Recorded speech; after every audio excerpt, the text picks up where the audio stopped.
Hey, you want to watch some TV or something? Skip it. Well, I'm getting ready to watch a video. Really? What? Nothing but foul language and toilet humor. I'm disgusted and repulsed and I can't look away. I need these things! I need these things! Tell me, do you want to go? We're stopping on the color line.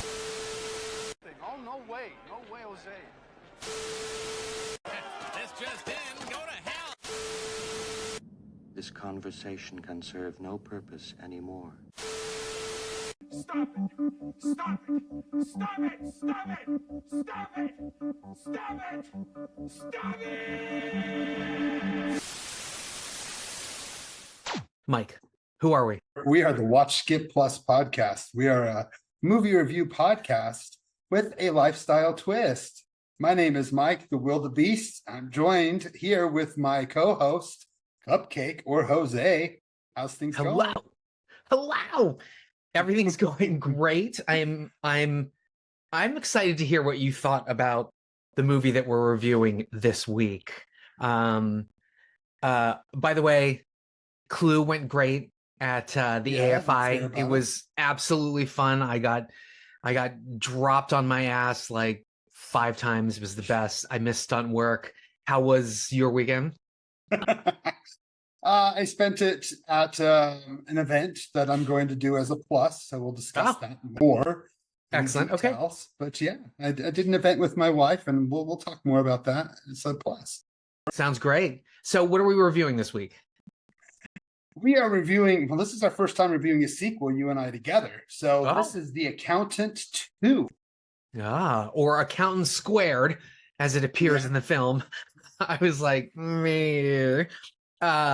By the way, if you hear banging in the background, I did not start a freelance porn studio. My kitchen's being remodeled and they're still hammering away. It's about 6:21 and we're recording. So, all right, let's jump below the line really quickly. Our director is Gavin O'Connor, who is strangely very good looking. But you know, I find everybody good looking. He's a Long Island native. His second wife is Baywatch actress Brooke Burns. I did not know this. His first film was 95's Comfortably Numb, but often Gavin O'Connor's films deal with family relationships and redemption. So check out Tumbleweeds, which starred Janet McTeer, Pride and Glory, starring Ed Norton and Colin Farrell. But Gavin O'Connor is probably best known for 2 sports-themed films. So I'm looking at 2004's Miracle from Disney. That is about the U.S. hockey team's win over Russia in the 1980 Winter Olympics. Many, many, many love and worship that film. And then, of course, Warrior, starring Tom Hardy, Joel Edgerton, and Nick Nolte. This is a family drama about 2 brothers who square off not only emotionally, but in the MMA ring. I remember seeing that and really, really loving it, but being like, really? An MMA match between the 2 brothers? Come on. But it is what it is. He's also worked with Ben Affleck before. He directed him in The Way Back and then the original The Accountant. O'Connor is also pretty versatile. He's directed a Western, Jane Got a Gun. And personally, I think what O'Connor has done in his last few films is really sort of explore hyper-masculine characters, and yet they're in touch with their emotional feelings, or they get in touch with their emotional feelings. I kind of dig that. Our writer is Bill Dubuque. I hope I pronounced that correctly. Dubuque. He wrote the original, Believe It or Not, Kids. He only started screenwriting in his 40s. He actually was a corporate headhunter for 12 years. He is probably best known for writing and creating Netflix's breakout series Ozark, starring Jason Bateman, Laura Linney, and one Julia Garner, who we talked about before on The Wolfman. Previous screenwriting efforts include The Judge, starring Robert Downey Jr., and A Family Man, where Gerard Butler played a headhunter wrestling for ownership of a company and trying to support his family. Our DP is one of my favorite DPs ever, Irish-born Seamus McGarvey.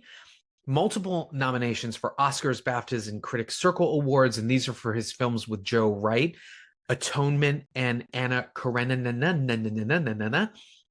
as well as being nominated for noted fashion designer turned director Tom Ford's second film, Nocturnal Animals. McGarvey is known for lensing a lot of dramas. So Joe Wright's Cyrano, we've got The War Zone, Map of the World, The Hours, World Trade Center. But lest you think he's a stodgy British cinematographer, check out his films like Along Came Polly, Sahara, which Not a Bomb recently covered, Gareth Edwards' Godzilla, MCU, The Avengers, 50 Shades of Grey, and the musical The Greatest Showman, which we tease in our opening theme song as well. In 2004, McGarvey was awarded the Royal Photographic Society's prestigious Lumiere Medal, and he joins previous award winners such as Jack Cardiff, Freddie Francis, Roger Deakins, and Sir Ridley Scott. Our music is by Bryce Dessner. Check this out, folks. He's an American composer and guitarist, born in New York, lives in Paris, has a master's in music from Yale. He is an independent composer. His orchestral, chamber, and vocal compositions have been commissioned by everybody from LA, New York Philharmonic, to Carnegie Hall, the Edinburgh International Festival, the New York City Ballet. He also performs in a rock band called The National with his twin brother, Aaron. He even founded an improvisational music group. I don't even know what that looks like, folks. I guess it's just a jam session, but still.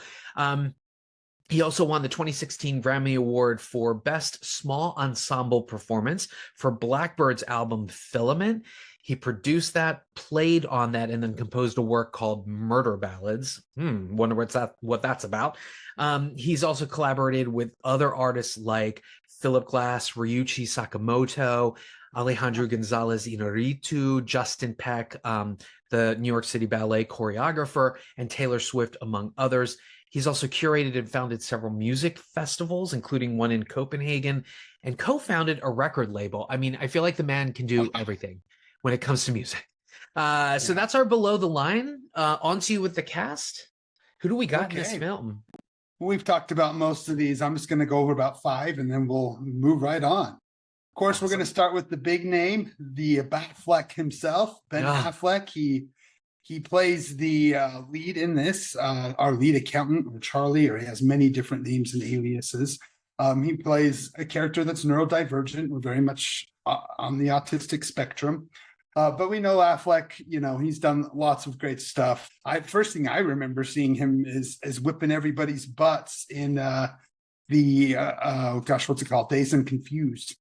Oh, you know what I remember him from? What? He's the basketball player who gets scared by the vampire in Buffy the Vampire Slayer and goes and gives him the basketball. First thought, I remember him as that little chunky kid who's whipping everyone's butts and that. But then he went on to work with our friend Kevin Smith, and one of their big movies, Dogma, is about ready to re-release again in June, which for me was a huge movie. I love we all know Ben Affleck, Mr. Who has he not married, from Jennifer Lopez to all the Jennifers. He's taken all the Jennifers. But I'm a fan of Ben Affleck. We all know his famous meme of him looking drunk and depressed with a cigarette in his hand. Oh my goodness. And then the press footage of him like being speechless during Justice League and all of that stuff. But let me ask you this. So he won an Oscar with Matt Damon. By the way, the two of them produced this movie. He won an Oscar with Matt Damon for Good Will Hunting.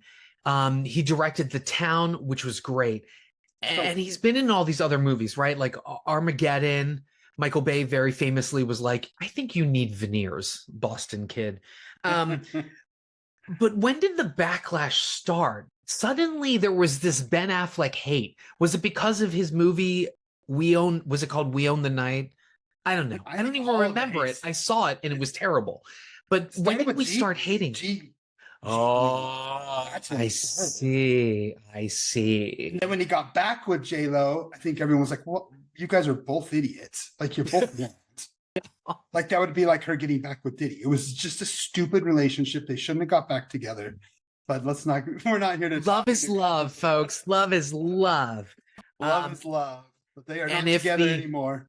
Hey, if the shower shot and Gone Girls to be believed, then I'm here. Okay. Who else we got? Oh, Who else we playing got in his the cast? playing his brother, we have Jon Bernthal, who I first remember from Walking Dead.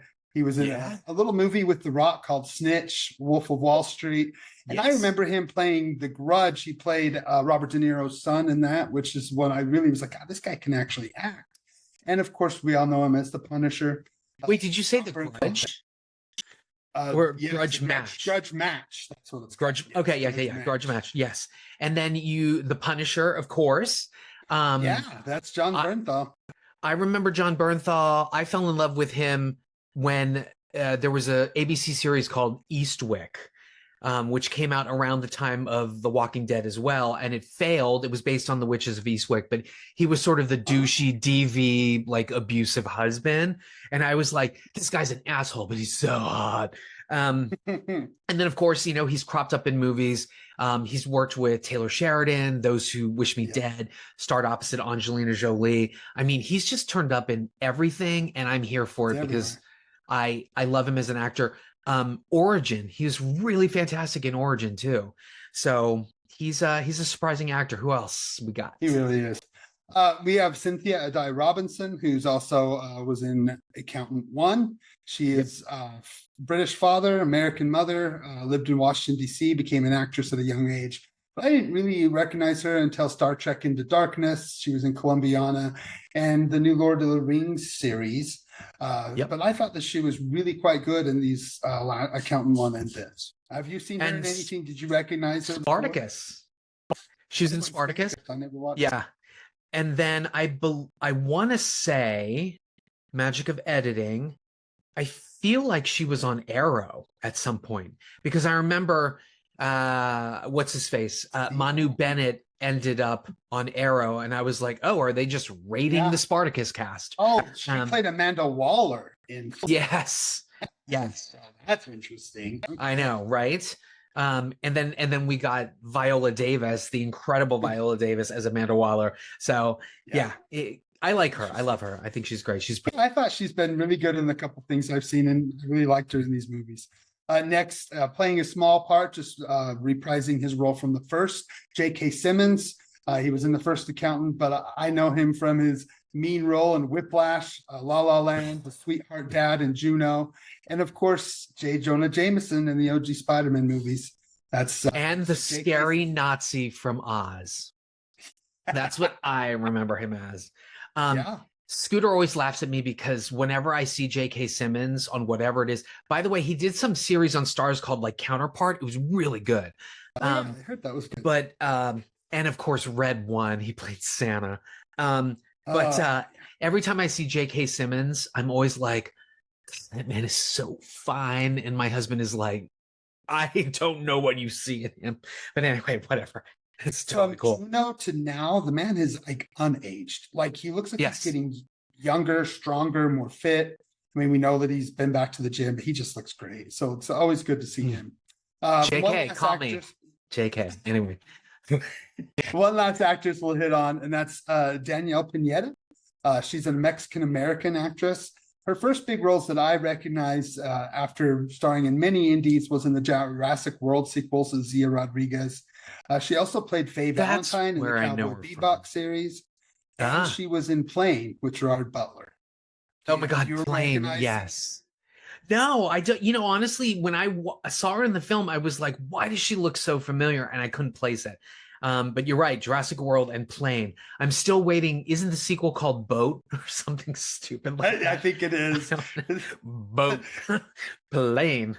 Anyway. Just give Gerard Butler a vehicle and then he'll just make it. Just call it something. Wasn't he in White House? Oh, wait, that was called Olympus Has Fallen. Anyway. So, Accountant 2 sequel. Yeah, let's get into it. I think anybody who had never seen the first film, the trailer spoilers, practically everything. Yeah, which was me. I'd never seen the first one until this week. I saw it back to back. So yeah. I'm dying to know, what are your spoiler? Because you were like, I'm gonna hide my cards for this week. I'm dying to know, what are your spoiler-free thoughts on Accountant 2? Well, first off, I have to kind of discuss that I am a father of an autistic son. So for me, the concept of the first film, a hitman who basically has superhero powers because of his autism, did not sell right to me, and I just didn't have any desire to see it. So when I first heard of the Accountant, it hit a sour spot for me. I was like, this does not sound like something I want to watch. Granted, I did watch that first film. This is one of those rare sequels that's better than the first film. Oh, better in pretty much every single way. The first film really feels like it has to paint every little nuance of neurodivergence for you, every broad stroke. As a father of someone who's neurodivergent, the first film really got on my nerves. The nice thing is the sequel realized, hey, look, everybody knows what this is. We're not even going to mention, besides going back to the school for neurodivergence, they don't even mention the word autism, which is nice to not hear. I felt like the first film really just kind of didn't understand autism, wanted to play it with broad strokes. Instead, this time we kind of downplay it. And I did like what we got in this sequel. So I enjoyed this much, much more than the first film. I also didn't bother me that, spoilers, if you haven't seen the first film, I mean, we're going to have to spoil it because the trailers already did, that he was quote unquote his brother, but I thought that it was pretty obvious in the first film as soon as I saw his character, as we'd seen both brothers in a previous, it seemed obvious to me that that's who it was. It didn't seem obvious to me when I watched it the first time. And even when I rewatched it, I was like, they really are kind of hiding that. But yes, continue. I didn't feel like it was as hidden. I mean, I think they wanted to kind of hide it, but it just seemed way, way obvious. It seemed obvious. You know what else they hid? As we see two brothers. What did they hide? In the first one, they hid who the lady was that he's talking to. And it's like not until the very, very end. And it's sort of sneaky because you think at the end of that film, you sort of think, oh, okay, the woman isn't as, what's the word? I don't want to say stifled, but she's not as low functioning as we believe. And she has this supercomputer that she talks on. And it's sort of like, and then the movie ends and you're kind of like, the hell is that all about? And it's like, oh, that's the girl he's talking to on the phone who's like heavy sigh or whatever. So anyway. And they recast her in the sequel. It's actually I didn't mention her, but it's one of the guitarists from the rock band, the Donnas, replaced her in the sequel. Oh, is it? She kind of looks like the girl, but she's really pretty too. Yeah, really pretty. Yeah. So they did recast her, but it didn't bother me overall. This time, instead of like trying to be the smart look at autism, and just I really hated that whole subplot. The sequel really just has fun with the characters that I cared about. It's very obvious that he's neurodivergent, but we didn't need to get into the particulars of why and what. This time, it's just him and his brother reuniting together to help J.K. Simmons' character, who is who's retired, but he's working on a case about a missing mother and son. So these two end up going on the case together. And man, if I didn't have a lot of fun with them. This movie really hinges upon our two leads. If you like Affleck and Bernthal, you're going to like this movie. They really do sell it.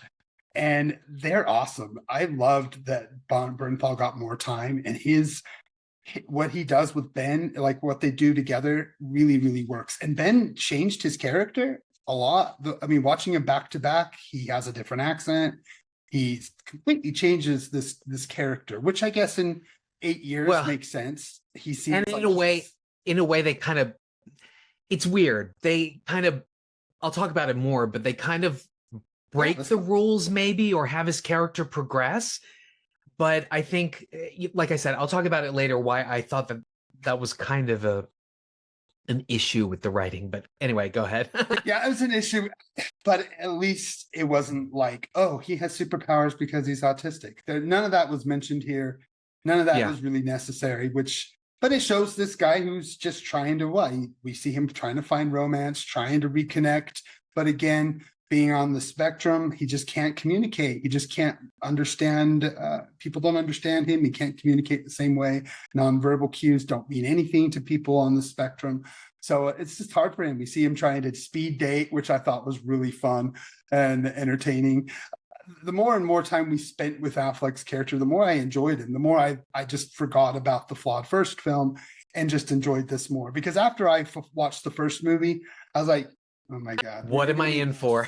Second, because the first movie doesn't do anything until we get to almost the second half of the movie before we get any action, anything thrilling. This movie kicks it right off, right into first gear, right with the intro with J.K. Simmons' character on a mission, trying to find out what's going on as he's meeting with Danielle Pineda's character.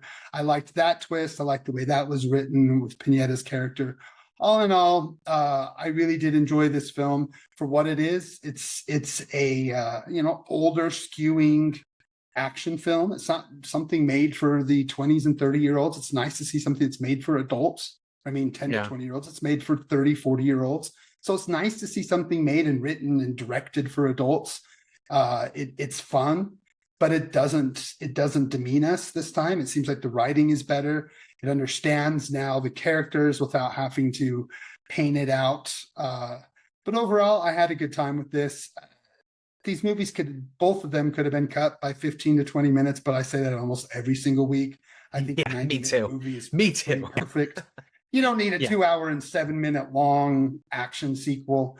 You just don't. But if you enjoyed the first, or even if you didn't and you like Jon Bernthal and Ben Affleck, you don't really need to see the first movie. I mean, I really didn't need to see it, and I don't recommend it. You can go right into the sequel and have a good time with it. I think that we're going to get more of these, I hope, because give me more of John and Ben just bullshitting on top of their RV, just laughing and having fun and communicating and solving these crimes. So I give me more. I enjoyed myself. And so did the other older. I was in a theater of about 40 people, and I would say I was the youngest. Everyone else was well into their 50s or 60s. Yeah, me too. It was fun being an adult. There was nary a teenager. Nope, nobody to spoil it. So it was a fun experience. There was a few gasps and ahs, and we all kind of had a good time with when the action came. And when it does, it's so much better than in the first. I mean, these films aren't really necessarily all about the action set pieces, but this one has some really cool set pieces, whereas the first one really didn't. So it was good to see that, and not needing to rely on mystery that isn't really mysterious. The first film tried to make things a mystery while actually painting it for you in many ways. So this one just doesn't even care to try to be a mystery in any way, really, besides its plot concept and who we're trying to find. Otherwise, the rest of it was pretty just on the nose, fun, and I hope we get more. What about you? So speaking of on the nose, I rewatched The Accountant, and one of the things, I think you are correct about the fact that, first of all, do they really say autism?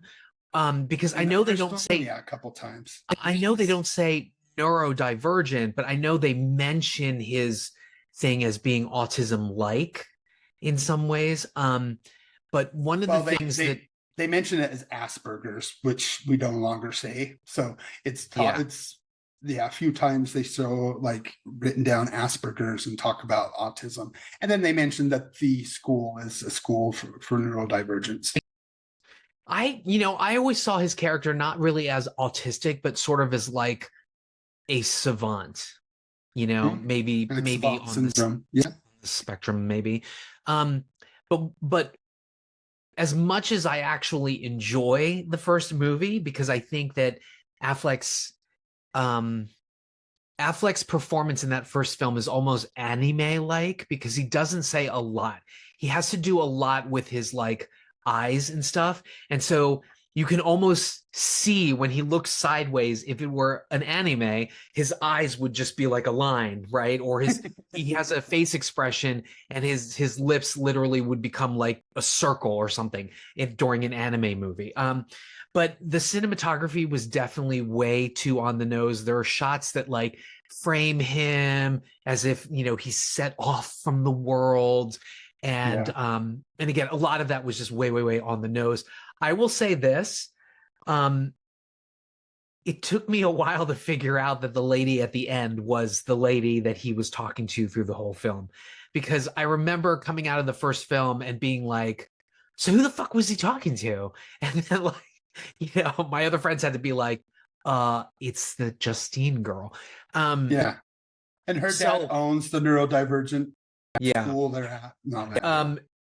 But you're right. It's like a lot of buildup. And when I was thinking that when I heard that they were going to do a sequel, I thought, where can they take it? Because I'm like, what are they going to do? And so just like you, I was surprised that almost like Tomb Raider and then Lara Croft Tomb Raider, they leaned into the sort of like Bondish world of, an underground network that helps him to do these things. And then they bring the brother in, and then suddenly they're not globe trotting, but they're like unstoppable, like, outside of the law kind of like eccentric people doing stuff. And you know what? I bought into it, and I really had a good time watching it. I enjoyed it. I think my issues with the writing are that we can see his character progressing, right? But something that really killed me was at the end, and I'll speak about it more in the spoiler section, but at the end, his character makes a certain progression where, if we are to believe the last film and this film, this is not something you recover from and become a normal person. Okay. And so I was just like, what are we doing here? Okay. And also, one of the things, I know you said you didn't like the autistic angle. I hate the stem. How annoying I hate his stem too. The one they show him just stimming the song. The sort of extreme stuff. Yeah. Oh, I really didn't like that. I really didn't. Well, it's an extreme reaction to. So my issue with the first film, like your issue with the autism, my issue was all I saw was child abuse, because his father is a military guy, and his whole response to this was, we're not going to sugarcoat him. We're not going to put him in therapy. We're not going to play little games with him. We're going to force him to accept life the way that it is. And so he takes them to Thailand and teaches them how to fight. This is where he gets these, whatever. And then there's that scene where he like beats up his bullies. And I'm like, this is child abuse. This is fucking child abuse. Meanwhile, my conservative husband was like, well, I think it's good because he's making him face the realities. And I'm like, okay, having Roger Ewan beat his ass over and over in slot Asian martial arts is not learning the realities of life. So, and it's weird, and I'll get into the spoiler section. I talked a little bit about that sort of neurodivergent center and the sort of underworld connected network that he has. While I enjoyed that and I thought that was really cool, part of me was like, child labor, like illegal child labor. So, but yeah, it's, and also it's topical. There's an immigrant storyline. There's like the border and stuff like that. But there is a twist that I did sort of enjoy. And I was like, damn, that's cool. Even though I have never heard of that scientific syndrome that they were talking about, but okay. I literally leaned over to Scott and I was like, we're going to try this on me. But yeah, it's a lot of fun. The relationship between the two of them is really good. Also, if this is your thing, for whatever reasons, Gavin O'Connor thought Jon Bernthal should just deliver monologues in his underwear at several points in the film. So if that's your thing, go on and see it, because but I'm anxious for a third sequel. Like, I want them to go after the guy that heads all the other assassins that headed his, that would send his brother on jobs. Like, I'm like, let's go after him. By the way, that guy I think is supposed to be Russian or Czech. He's played by an Irish actor. We can do better casting people. We can do better. Anywho, it's a watch. It's very entertaining. It's fun. It's loud. There's violence. There's a lot of gunfire and, people exploding in CGI blood and some good hand-to-hand fighting. But I don't know. I'm into it. I want an accountant franchise. Yeah. Please bring back Anna Kendrick too. Like I want. It's an entertaining slice of pulp that just works. A lot of it's super corny and campy. How they created, just like you said, in the neurodivergent school, how Justine and everybody. It's like the X-Men with him with neurodivergence. I mean, it's just really crazy. Yeah.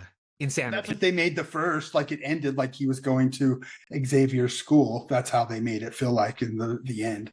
That's where they even put the awful aging makeup on the guy from the beginning. Oh, that's my daughter. And the one guy is like, oh, it's a super cool computer. Okay, whatever. Anyway, this movie is how you take an interesting first film that's flawed but worked, because again, we don't get a lot of these kind of mature adult action spy pulp type of films that feel like a novel, right? So it's nice to get this, and they really do fix a lot of the flaws. It's like he realized a lot of the things that didn't work. He made this a lot more funny.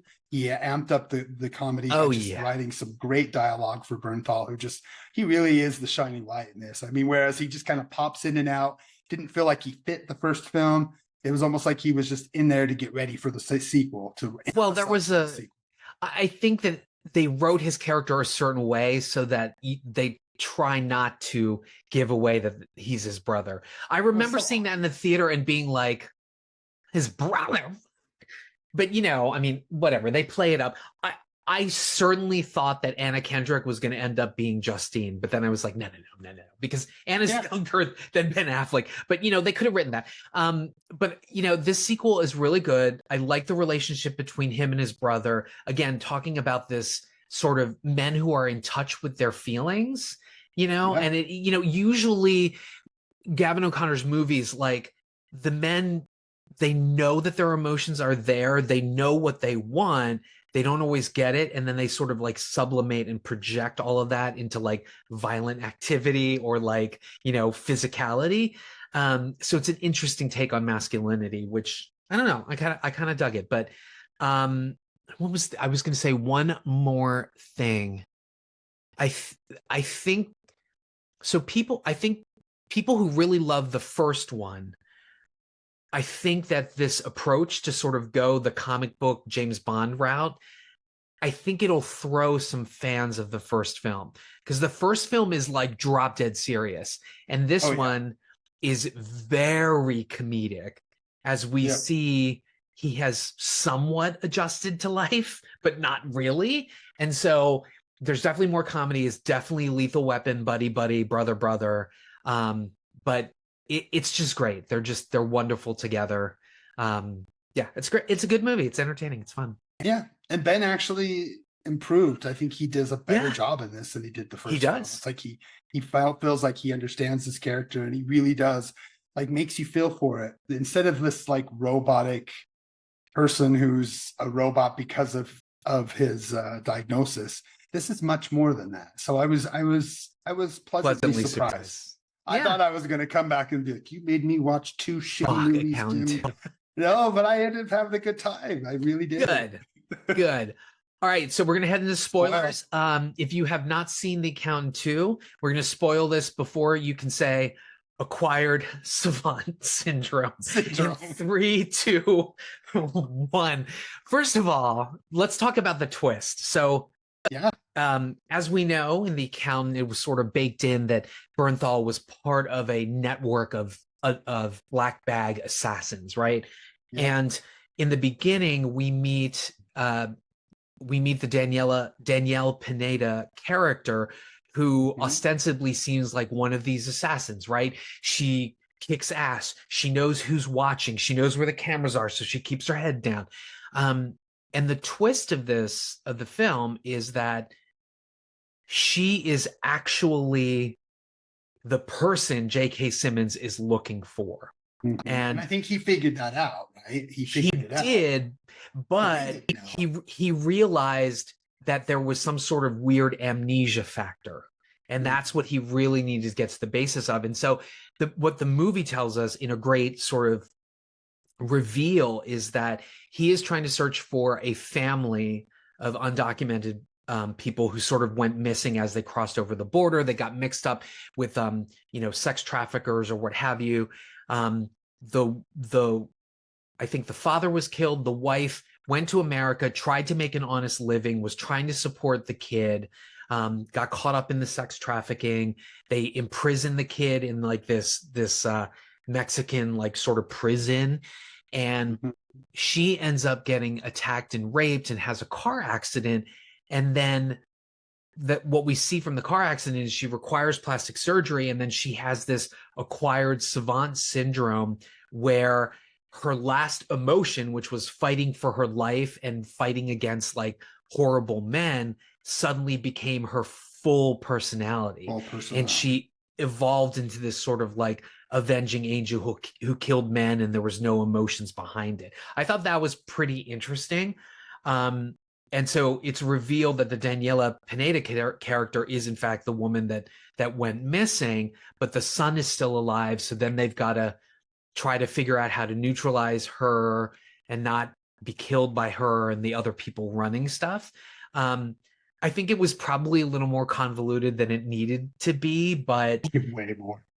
But just like the first film, which was very much the narrative through line was almost like a puzzle. And so they would give us these pieces and then the script connects it for you later. It was sort of the same thing here, only this time you've got the team of Bernthal and Affleck. So I like that twist. What did you think about the topical like migrant border stuff and that twist?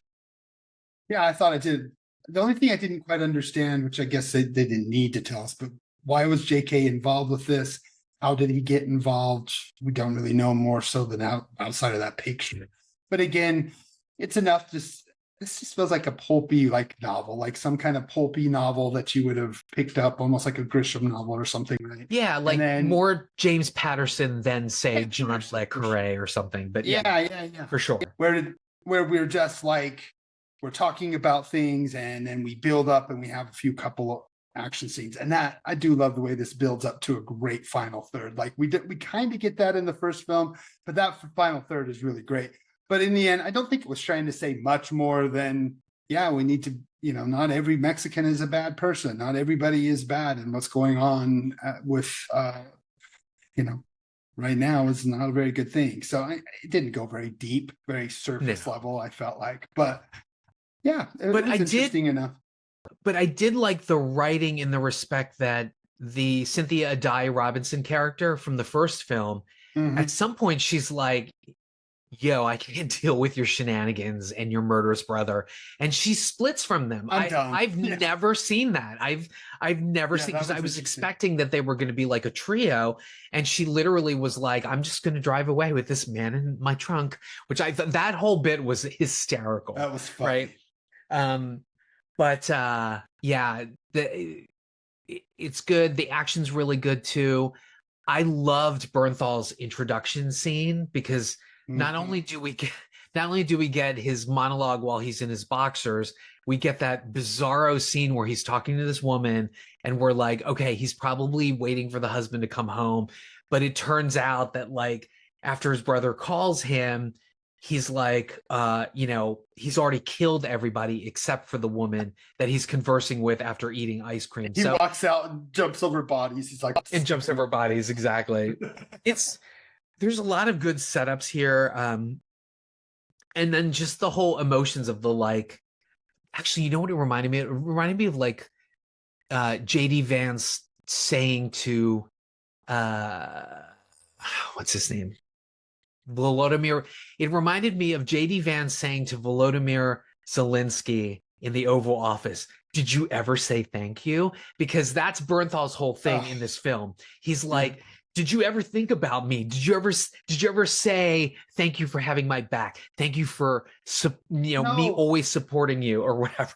Right? He's got autism. He doesn't understand to say thank you. He has to perform it. It's got to be performative. And I do like how we see his character perform things and put on these, this fake smile and stuff. Oh my God, the fake Terminator smile. Yeah, it's great. It was awesome. But, and this is what I was saying in the spoiler-free thing, spoiler-free part, was at the end of the film, he decides, first of all, the whole, is he a cat person or a dog person, was hysterical. And then when they find the cat, Jon Bernthal is like, he's holding the kids, autistic kids holding the cat. How long is he going to hold the cat? Give me the cat or whatever, which I thought was funny. But Affleck finally says, hey, I thought maybe we could reserve a spot and we can go hiking or some shit, whatever brothers are going to do, brothers are going to do. And then he looks at the camera and he has a genuine smile. Yeah. You would not have that kind of genuine smile. Like, his condition is not repairable. Like, you can't take a class, you can't act a certain way and then suddenly have that true smile.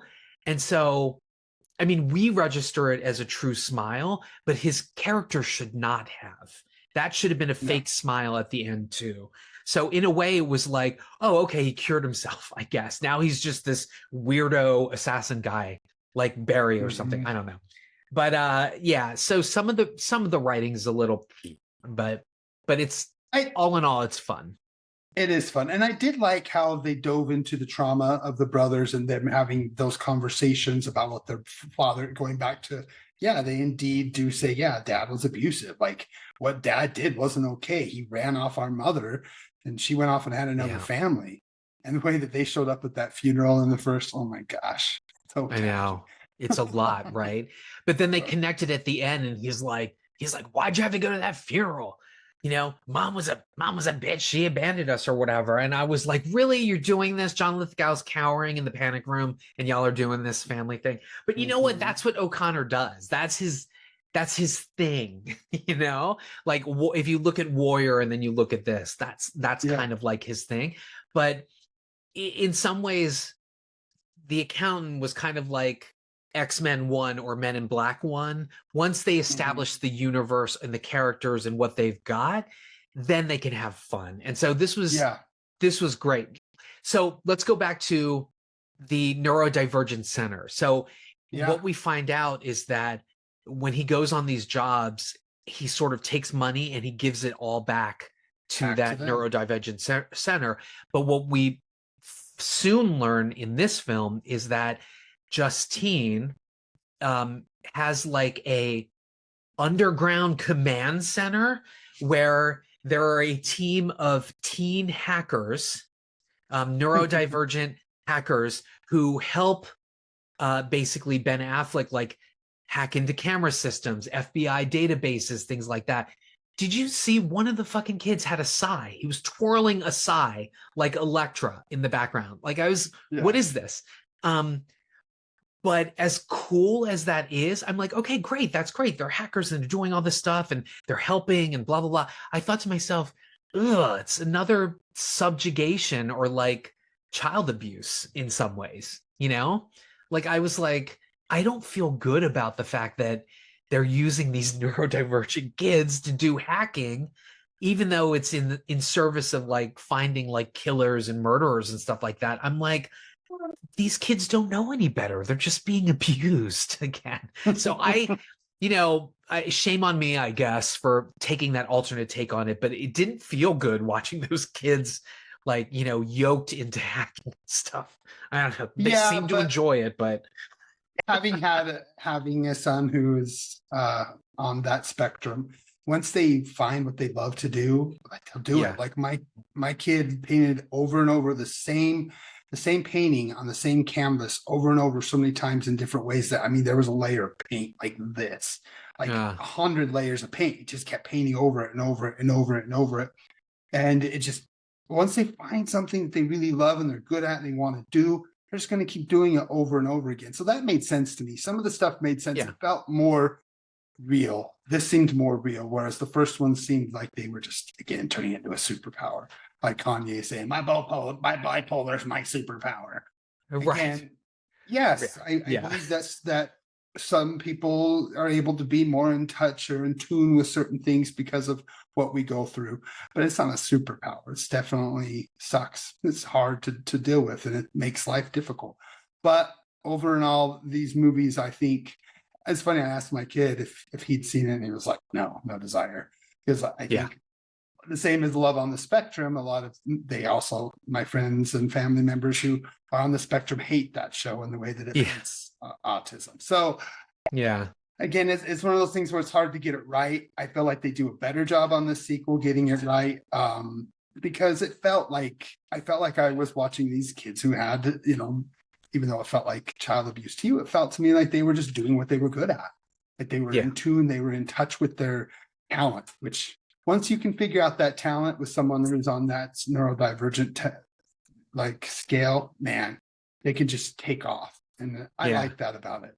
There were a few things that did work as far as being a father of somebody who has, autism, but this one just worked because it turned off a lot of that. It didn't rely as much on it. Yeah, it definitely went a little more comic booky. There is definitely a sense, there's definitely a willful suspension of disbelief that the writers want you to sort of take on. Mm-hmm. So, okay, I will say this, though. I think I love that J.K. Simmons' character died. I love that. Mm-hmm. I think they could have killed off Cynthia, and it would have made the movie probably even better, because there's no way she survives that Muay Thai death attack from that girl. Okay, like, I'm sorry, she was fucking dead. I was like, oh, they're gonna kill her, and I think they punked out by having her survive. Quite honestly, I don't know. What did you think about that? I think they should have killed her. Yeah, it felt like they were keeping her around for a third film. Yeah, I mean, you got to have that government connection, but why when you've got the hacker collective, right? There's no. Well, so you can have someone on the inside. Maybe that, again, they're going to have a reason to do whatever it is that they're doing, whatever case that they're on. So maybe she reaches out for a third film. I really would like to a third film, fourth film, man, make it a series. Again, Me too. Where I thought it was fun, and this is some of the best work Affleck's done. He did a really bad movie with the Robert Rodriguez a couple of years back, so it was nice for him to kind of. Oh, Christ, was that a bad movie? I saw that as a sneak preview, and I was like, ugh. Poor Robert Rodriguez. I can't even remember the movie, but it was some futuristic wannabe. So bad. I think it was called like Hypnotic. Oh, yeah, it was so bad. Yeah. Total Recall. It was it's worse. Yeah, speaking of Total Recall, I'm glad I mentioned that, because this film has a body count and like bullet riddled bodies like Total Recall. Like, I think this sets a record. Like, just the number of people whose bodies are like jumping around from like the bullets and dying. It's incredible. It's off the charts. Okay, so watch for me, watch for you. Yeah, it's a watch. Yeah.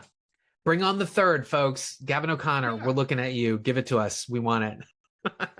Hey, maybe bring Justine into the field. I don't know. Let's do it.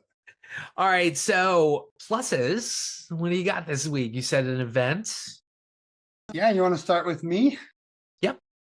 Okay, well, those of you who don't know, my wife is a natural bodybuilder. She's been doing this, started training in 2019 and did her first competition in 2022. And she competes in the Wasatch Warriors. So this is really just a review on both what my wife does, bodybuilding, and the Wasatch Warrior Show. So the Wasatch Warrior Show is an IFBB Pro, which is an international Federation of Bodybuilders. Yep. Yes. It's one of the oldest and biggest professional bodybuilding. I think it is the oldest. But the issue that we have with it, and my wife keeps coming in, this is her third competition, is there's no way to compete without going against people who are using PDEs or quote unquote gear or steroids, to put it bluntly. What's a PDE? What does that stand for? oh, what do they call it? PEDs. I can't remember. Oh, performance enhancing drugs. That's right. Performance enhancing Sorry. drugs, PEDs. Got it. That's Okay. So they don't have a lot of laws or rules against it. So it makes it so that if you are willing to do whatever you want or to do to look good, meaning putting your body at risk, you can do so, which makes it not as fair for those who aren't willing to do so. My wife, who started in her late 30s, early 40s. So if you are out there and you're looking to get into bodybuilding, you got to be aware that it is very much the norm to do PEDs, whether it's TRT, whether it's Anavar or any other type of anabolic steroids or research chemical. RCs are really popular. If you go into Reddit, don't even dive down that road because you will Don't go find there. a lot of stuff. Don't go Yeah. there. So overall, it was a really cool event. It was gave me an opportunity to see my wife, who is she's in the master's class of the novices, and then there Nice. also was some IFBB pros, people who are trying to get their card, so that you have to place in a couple. I think it's in 2 or 3 of these in order to get to the point where you can go to the Arnold, or you can go straight to the Arnold to get your IFBB card. But usually people do it the old school way, where you go into your regionals, you win a couple of those, and you climb your way. Not everybody is like Sam Sulik on Facebook, who's a really famous bodybuilder who went from nobody on Instagram to boom, winning the Arnold this year. That doesn't normally happen. So Right. if you've never had the opportunity to go to a show, I definitely recommend it. If you are interested in bodybuilding, if you're interested in fitness, if you're interested in seeing what it's like, it's just a lot of music and half-naked people in bronzer flexing their bodies in different ways, shape, or form. So I know our man Jose would be all about it. If you're looking to compete, I would say try to look into naturals. My wife and I are actually looking at finding a natural route here. There's a couple competitions. They're more expensive to get into. You have to pay to get into, because you have to pay a lot more than you normally do, because you have to get drug tested. And a lot of people don't want to get drug tested. All in all, it was a fun thing, and I was really cheering my Wait, where wife on. did you say where she placed? How did she place? She placed, so my wife does figure. She placed second in the 40 to 45, and then the 40 and up, she did open class and then her master's class. The 40 and up, but she won in the 40 to 45. Excellent. So Yeah, first and then second. I used to read Muscle and Fitness, and so I remember like looking at people like Lee Priest and Dennis Newman, and then Newman had taken all those like growth hormones and stuff, and then he ended up in a bad way later in life and stuff like that. And then you look at like, when I think of natural bodybuilding, I think of Mike O'Hearn, and it's like, he though. so that's the thing, right? People are always like, is he really natural? I don't know. He looks good, I'll say that. But yeah, so I don't know. Maybe, maybe if you win the lottery, you start a natural bodybuilding like federation, right? Yeah. So it could be the IFNBB. There is something. There is one that's a natural, but again, it's not very popular because it's not linked to the IFBB, or it's not linked to the Arnold Open or any of that. So again, Arnold's the name. He's the one that's going to bring most people into the sport, which is what he does. Of course. And he's never come out and said that he's against the IFBB. And he's open that when he was competing, he cycled, but when he wasn't, he didn't. You could tell by seeing his body when he was competing versus when he was acting. You could see it totally different. Oh yeah. It was obvious. Yeah. Check out Stay Hungry versus Red Heat. Yes. Okay. Yeah. You'll see a big difference. Yeah, You'll see a big difference. But overall, I say if you're looking for something to do for fitness and you have the ability to follow the letter of the law, which means you've got to find a trainer who understands the science and is ready for that 4-month prep, that 3 to 4 month prep before a comp is intense. You have to have somebody that you trust, somebody that you know that's going to help you the natural way instead of trying to trick you into buying Anavar from Turkey. So make sure that you find the right trainer and the right people. But all in all, I thought it was a really cool event. I'm proud of my wife. Yeah, you can go ahead and put a picture of her right now. She said you can. She looks Yes. great. Really proud of her. She's an inspiration for me, who's dealt with, body issues, and I lose weight, gain weight, lose weight, gain weight. And next thing I got to go get tested to see if I need TRT. Who knows? Welcome to Right. 45. I know exactly. So what's your Okay. plus? So my plus, I was racking my brain for it, and it appeared that we had an alternate movie to review this week. We did. And that alternate was, this has been announced a while back, and probably announced a while back because this was apparently finished filming in 2021, and Yeah, they 4 had to years do ago. these, they had to do these reshoots. But this had been announced for over a month, and my plus is going to be the Netflix direct movie Havoc, HAVOC, not the gangster one where Anne Hathaway shows her boobies, folks. Okay. This one is the new one. It premiered April 25th on Netflix. It stars Tom Hardy. The reason why this has gotten such buzz is because it is from Gareth Evans, a Welsh-born gentleman, very sexy. Also, he looks like a Flintstone, so I'm into men who look like Flintstones. But Gareth Evans directed The Raid Redemption and then The Raid 2. And it's funny when people, the huge, I love 8711 Action Design.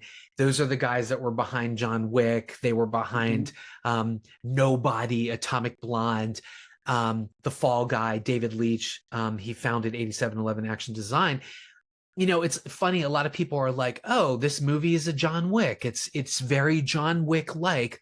But please note, folks, The Raid came out in 2011, and that was before John Wick, which was 2014. And I mean, The Raid is like you're suckling from the Asian, Indonesian, Thai, like Chinese, martial arts nipples. Like you're getting it all, and it's all authentic, and it's fast, and it's brutal, and it's graphic, and it's freakish, and I want more. And so if you love that, you really need to watch Havoc. Nothing new under the sun about the plot. Maybe a corrupt cop, what's going on, triads versus LAPD or whatever city they were in. The most recognizable actors in this, besides Tom Hardy, are probably Timothy Olyphant. He's from Justified, the TV show. He also played the first Hitman in Hitman, which is not that great. Forrest Whitaker is in this. Luis Guzman shows up. He's like in everything. Luis Guzman, like I want his career. Like he's working all the time. Anyway, but then we've also got some great Asian actors in this as well. Probably the most noticeable, Jessie May Lee. She was on Shadow and Bone. That was another Netflix show with Ben Barnes. There was a huge uproar when it got canceled or whatever. And then Justin Cornwell is one of the actors in here too. He was on the Umbrella Academy as Marcus Hargreaves for 2 episodes. But yeah, nothing under the sun in terms of the storyline. The IMDb logline goes, after a drug deal gone wrong, a bruised detective, that's Tom Hardy, must fight his way through the criminal underworld to rescue a politician's estranged son, that's Forrest Whitaker and Justin Cornwell, unraveling a deep web of corruption and conspiracy that ensnares his entire city. But the violence in this is off the charts, but the fight choreography is just stunning and amazing. There's a nightclub scene in here that rivals the one in John Wick, and it is bloodier and more brutal and insane. I mean, people go through like plate glass. There's like huge machetes, and it's just full on insanity. It's so worth it. I know some people don't like Gareth Evans, and I think some people were sort of turned off by the trailer as well. But man, this is great. I think the only flaw in this movie is it was filmed in the UK. I think in Cardiff, in Wales. And so they end up CGIing a lot of the urban landscapes because it's supposed to take place in like, I believe it's LA or some city in the US. It could even be New York. And so there's a lot of CGI. There's like CGI car chases, there's CGI urban landscapes, and it's weird. On the one hand, it looks really fake and false, but then it also lends a very unique look to the film. So that's my only flaw. Like the CGI took me out of it, but man, when the bones start breaking, I love this. I can't wait to watch it again. It's fantastic. Everybody see it. Havoc. It's on Netflix. Did you get a chance to watch it? Oh, you only got to see a little bit of it. Tempted to twice, but it was always too late, and I was really turned off by that CGI car crash in the beginning. So I'll get back to it, but I was really turned off by that CGI car chase. Yeah, but they throw out a washing machine and it crunches a dude in a car. Anyway, keep going. It's good. It's good. Tom Hardy's actually really fucking good in it. And so is Forrest Whitaker, who I'm pretty sure, unless it was CGI, had some injectables or something. He's never looked bad, Forrest Whitaker, in this. How old is he? And his skin was flawless. I was like, what are they doing in Wales to Forrest Whitaker? Whatever. Anyway, enjoy it. Somebody was saying that like Tom Hardy's sort of become a parody of Tom Hardy, but I love the accents and I love how he is. He's just amazing. Yeah. So been a fan for a long time. Bronson, I think, is the first movie I really was like, wow. Yeah, totally. Rock and Rolla, actually, is where I fell in love with him. Yeah, although I hate Guy Ritchie. Sorry. Really? Fight me. I hated Rock and Rolla. I thought it was shit. I hated The Gentleman too. I was like, do you know that Tom Hardy in real life is like Tom Cruise, right? Pretty small. He's not a tall person. No, he's not. But you know what? That physique in The Warrior and in Bronson and in I thought he looked his best and hottest in Inception. I love that man. Yeah, I love that man. Yeah. What are we doing next week? What do you think? What do we have? Do we know? Well, there's a big Nick Cage movie opening up next week, but we're probably going to do Thunderbolts. Oh, yes. What's the big Nick Cage? The Surfer, the Australian thriller where he takes his son to his town he's from in Australia that he hasn't been to since his childhood just to get bullied by some locals. Sounds good. Sounds like Shane meets Hard Target. I don't know. Okay. It looks awesome, actually. All right. Looks like you got some family calling, so we're going to wrap this up. If this is your first time watching us, whether you're on our home on Spotify or YouTube, make sure to follow, click, subscribe, like, do all of the fun things. Our Sinners episode actually got some really good comments on YouTube. John Horgan said best to do all your watches hard. This is definitely a hard watch. Thank you. There was somebody named at Robin Volpe. I'm not sure if she was commenting as she was listening. That's what it kind of maybe feels like, but I'll just read out her comment. It said, hard disagree on this movie is Dusk Till Dawn take. It is so much more than that. And to reduce it is reductive actually to say that, especially since it's such a creative endeavor, and to reduce it as such is profoundly out of touch. Even with the two similarities, they are drastically different. She did clue us in that Miles Caton toured with the incredible singer-songwriter Her, and it was during one of those shows that somebody was impressed, reached out to her to ask how to find him. That's how he ended up in the movie, because you had asked about that. Cool. And then she actually says, great breakdown, fellas. Yay. To add, Michael B. Jordan actually directed Creed 3 and is a serious anime fan, incorporated that look into the film. He's also slated to direct the Thomas Crown Affair, which I knew about, and I cannot wait because I absolutely loved the John McTiernan Thomas Crown Affair. It was my favorite movie in 1999, and that was when The Matrix came out, folks. So just remember that. So thank you, Robin Volpe, for the comments. Thank you so much. That's why I haven't commented, because I was going to do this.